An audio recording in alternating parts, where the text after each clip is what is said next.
में बयानबाजी जोर पकड़ चुकी है। जेएमएम ने 20 स्टार प्रचारकों की सूची जारी की। जेएमएम के मिशन असम पर बीजेपी हमलावर है। बीजेपी का कहना है कि बिहार में तो चुनाव मैदान में उतरने की जेएमएम की हिम्मत नहीं हुई, अब वे असम की बात कर रहे हैं। उधर जेएमएम का कहना है कि पूरे देश के आदिवासियों की आवाज बनने की ये कोशिश है। तस्वीरें सीएम हेमंत सोरेन के असम दौरे की हैं। जेएमएम इस बार असम विधानसभा चुनाव में जोर आजमाइश के लिए तैयार है। पार्टी ने 20 स्टार प्रचारकों की सूची चुनाव आयोग को सौंपी है। राज्य सरकार के मंत्री सुदिव्य सोनू कह रहे हैं, जेएमएम ने देश के आदिवासियों की आवाज बनने की कोशिश की है। ये परिस्थितियों के ऊपर निर्भर करता है। झारखंड मुक्ति मोर्चा ने देश के आदिवासियों की आवाज बनने की दिशा में कदम उठाया है और मुझको लगता है कि आसाम इसकी एक महत्वपूर्ण कड़ी है। आसाम के चुनाव को नज़दीक आने दीजिए। गठबंधन के साथ चुनाव लड़ेंगे, गठबंधन के बिना चुनाव लड़ेंगे, ये चीज़ें समय के साथ तय होंगी। इसके बारे में पूर्व से कुछ कहना ज़्यादा उचित नहीं होगा। अब इंतजार कीजिए ना, आसाम का तो तैयारी चल ही रहा है और हम लोग लड़ रहे हैं। चुनाव फाइनल है। कितने सीटों पर किसके साथ ये बाद में रहने दीजिए इसको। आप चुनाव लड़ रहे हैं, ये फाइनल आप लोग मानिए। वहाँ के लोगों के साथ में जो वादा किया था कि हमारी गवर्नमेंट बनेगी तो आप लोगों की जो मांगे हैं उसको पूरा करेंगे, उसको नहीं किया। और लोगों को मांगों को पूरा, हमारे राज्य के माननीय मुख्यमंत्री वहाँ हमारे पार्टी द्वारा चुनाव होगा, चुनाव में हमारे एमएलए जीतेंगे।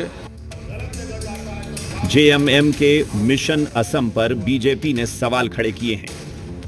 नेता प्रतिपक्ष बाबूलाल मरांडी ने जेएमएम पर निशाना साधते हुए कहा है, पड़ोसी राज्य बिहार में चुनाव लड़ने की हिम्मत नहीं कर पाए, अब असम की बात कर रहे हैं।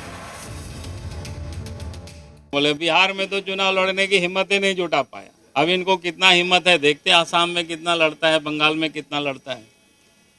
जो पड़ोसी में पहले कितना बोलता था, कितना बार जा करके बैठक किया, उठक बैठक करते रहा और बोला था कि यहाँ लड़ेंगे, इतना सीट लड़ेंगे, उतना सीट लड़ेंगे। जो पड़ोस में है वहां ये हिम्मत नहीं जुटा पाया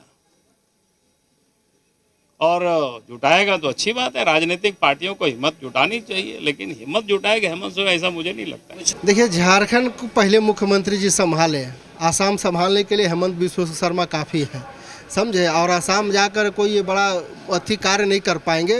ये कहीं ना कहीं या तो अपना राजनीति, अपना कोई स्टार प्रचारक बना ले, कुछ बना ले, वहाँ पे आएंगे हेमंत बिस्व शर्मा ही।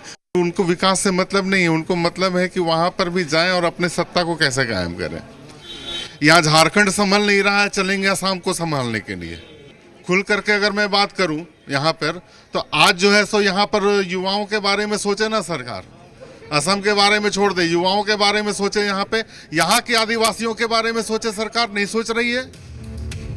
आरजेडी का कहना है, असम से बीजेपी के धराशायी होने की शुरुआत होगी। वहीं कांग्रेस कह रही है, बीजेपी को परास्त करने के लिए सभी को मिलकर चुनाव लड़ना चाहिए। निश्चित रूप से उनका ऑर्गेनाइजेशन वहाँ है और यहाँ के भाषा संस्कृति से जुड़ा हुआ व्यक्ति लोग वहाँ वास करते हैं, लगभग 50 लाख आबादी। तो सारे लोग को मिलजुल कर चुनाव में उतरना चाहिए ताकि हम लोग बीजेपी को परास्त कर सकें। देखिए, आसाम में जो गरीबों का लड़ाई लड़ेगा, सरजमीनी का लड़ाई लड़ेगा, उसी का राजपाट आएगा। इसलिए ये लोग फांकीबाज आदमी है। बीजेपी के लोग फांकी मारने वाला आदमी है, झूठ बोलने वाला आदमी है, गरीबों को ठगने वाला आदमी है। इसलिए वह धराशायी होगा, वहीं से नहीं पूरे देश से धराशायी होगा। असम में 9 अप्रैल को विधानसभा चुनाव की वोटिंग होगी। जेएमएम की चुनावी तैयारी से झारखंड में सियासी पारा चढ़ चुका है। धीरज ठाकुर के साथ कुमार चंदन, जी मीडिया, रांची। रमजान का पाक महीना चल रहा है और इस मौके पर मुख्यमंत्री हेमंत सोरेन की ओर से सीएम आवास में दावत इफ्तार का